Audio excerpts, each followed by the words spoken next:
Welcome back to another tutorial. Now if you joined me last month for the live tutorial, then you will have seen this container before, and it's such a pretty colour and such an unusual choice of ribbon that I thought I'd show you it today. So I'm going to create a design that's been inspired by the colour in this lace ribbon, and underneath the ribbon is just an ordinary vase that has come from Ikea. I didn't use floral foam when I used this in the live demonstration, so for a change I'm going to add some floral foam in there, but you could use it with wire netting or you could use it with a sellotape grid across the top, but I'm going to use fresh green foam. Now this is a container from Ikea. It's just a plain glass cylinder vase, and I've used some of this pretty ribbon around the outside. It's got lots of pale, very vintage, pastel-y sort of shades, which are quite fashionable at the moment.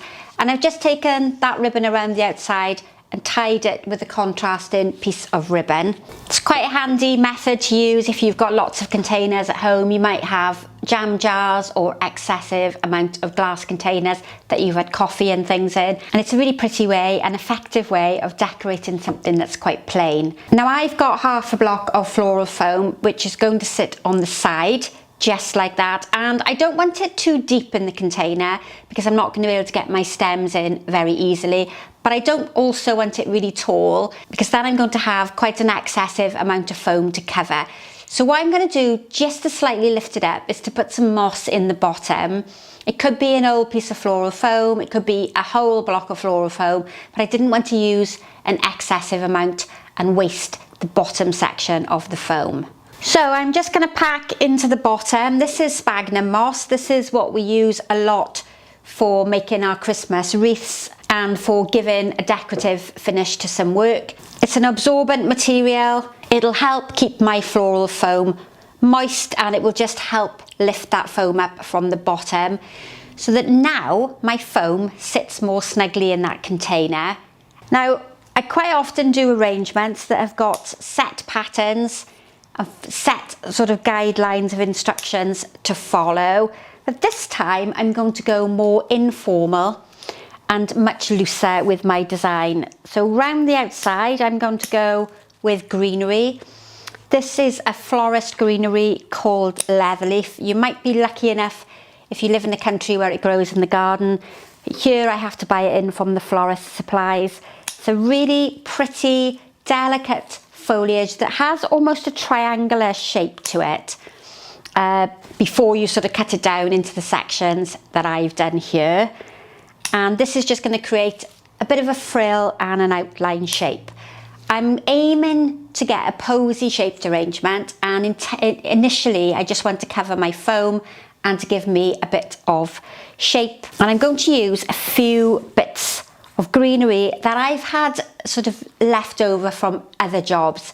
Quite often when I'm teaching you to do designs, I encourage you to go out and buy flowers and pick foliage, and I'm thinking that if you're like me and you've got small bits hanging around that are left over from other floral designs, or you might not have a big shrub in the garden that you can cut from, I wanted to show you that you can still create pretty designs and impressive designs with shorter stems of flowers.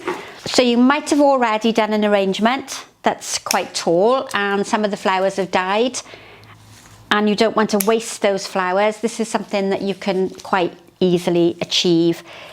Now it's going to be an all-round design, so I haven't really got a front or a back to it, and I'm trying really just to get an even distribution of all those different colours and foliages. Hopefully I've achieved that quite well. Now I'm going to start with some flowers that are maybe 5 days old. It's a pretty little pink rose, and if you've just bought them, whether it's from the wholesalers or whether it's from the supermarket, you will find that they're not quite as open as this. But what I liked about these was they've been here a few days, they're left over from something else I did, and they've had chance to open and show a bit of colour. So really pretty.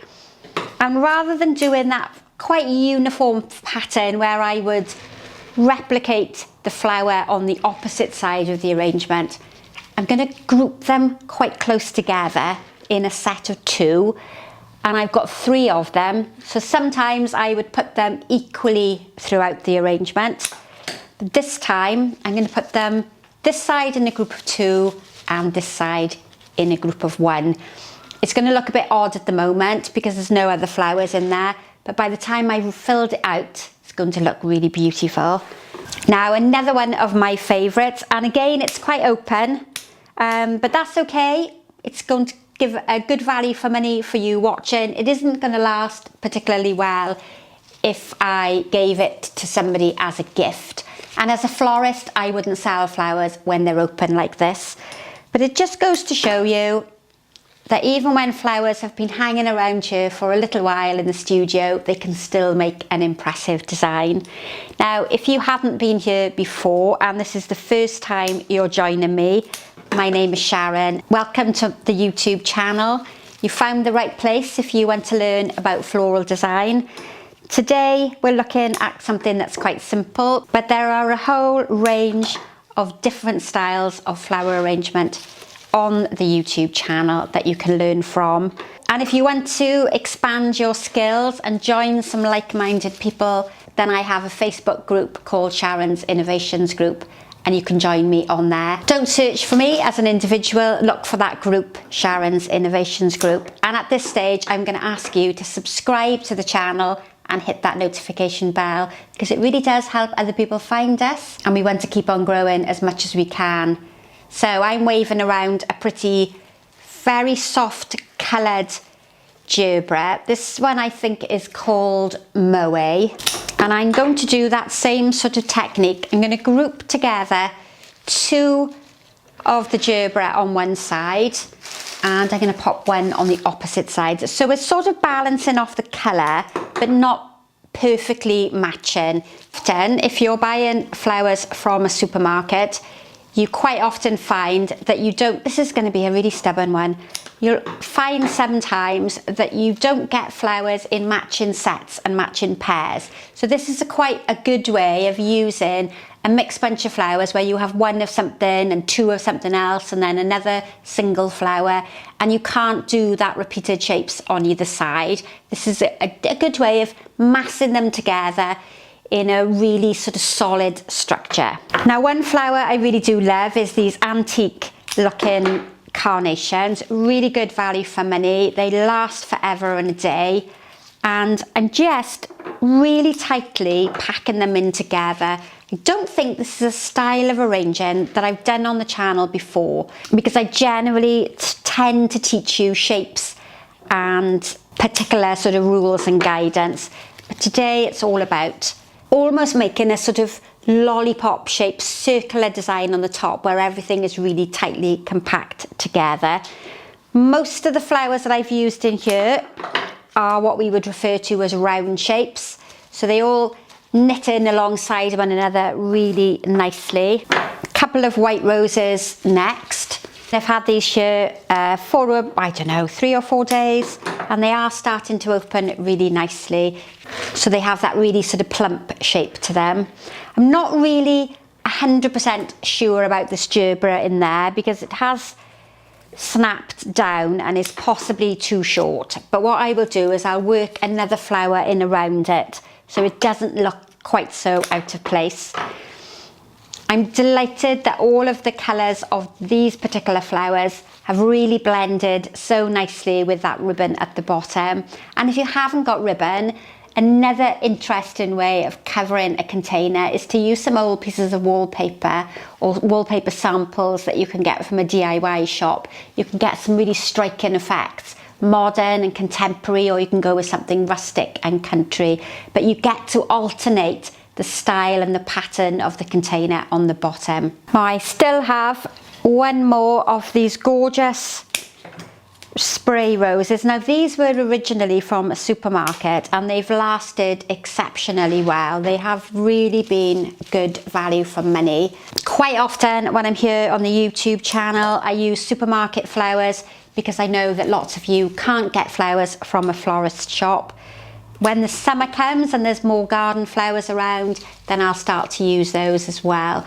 So lots of the tutorials are 25-30 minutes long, and I felt today we do something short and sweet.